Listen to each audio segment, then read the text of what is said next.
Hello, नमस्ते, प्रणाम, जय श्री राम, जय माता दी, हर हर महादेव। कैसे हैं आप सब? उम्मीद है कि आप सब अच्छे होंगे। और ममता सुरीली ऑफिशियल चैनल में आप सभी का स्वागत है, वंदन है, वेलकम है, अभिनंदन है। और आइए एक सुंदर सा लोकगीत आप लोग के बीच में। आप लोग बहुत सुने हैं, ये लोकगीत बहुत फेमस लोकगीत है, बहुत पुरानी धुन है। और उसी को कोशिश करते हैं छोटी सी आप लोग के बीच में। और कैसा लगा कमेंट करके ज़रूर बताइएगा। आइए। ओ किया मेहंदी लिया दा मोती झील से जाके साइकिल से किया मेहंदी लिया दा मोती झील से जाके साइकिल से ना हो साइकिल से ना साइकिल से ना हो साइकिल से ना पिया मेहंदी लिया दा मोती झील से जाके साइकिल से ना पिया मेहंदी लिया दा मोती झील से जाके साइकिल से ना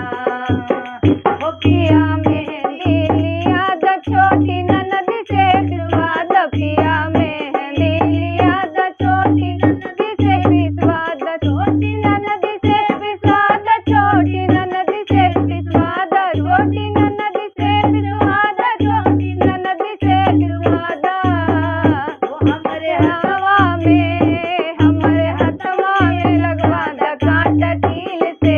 जाके साइकिल से ना हमरे हथवा में लगवा दा कांटा कील से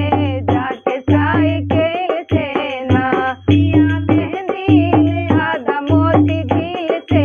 जाके साइकिल से ना है सावनी बहार माना बतिया हमारे है सावनी बयार माना बतिया हमारे माना बतिया हमारे माना बतिया हमारे माना बतिया हमारे माना बतिया हमारे कौनो फायदा ना निकली दलील से जाके साइकिल से ना कौनो मेहंदी लिया दा मोती झील से जाके साइकिल से ना पिया मेहंदी लिया दा मोती झील से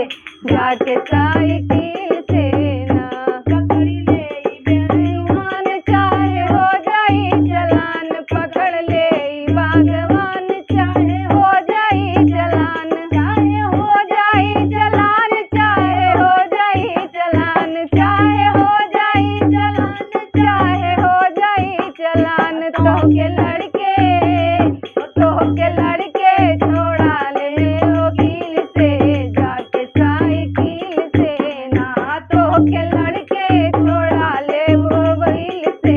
जाके साइकिल से ना पिया मेहंदी लिया दा मोती झील से जाके साइकिल से ना मन में लागल बाटे साध पूरा कैदा पिया आज मन में लागल बाटे साध पूरा कैदा पिया आज पूरा कैदा पिया आज पूरा कैदा पिया आज पूरा कैदा पिया आज पूरा कैदा पिया आज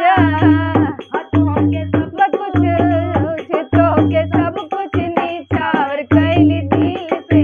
जाके साइकिल से ना तो के सब कुछ निछावर कैली दिल से जाके साइकिल से ना पिया मेहंदी लिया दा मोती झील से जाके साइकिल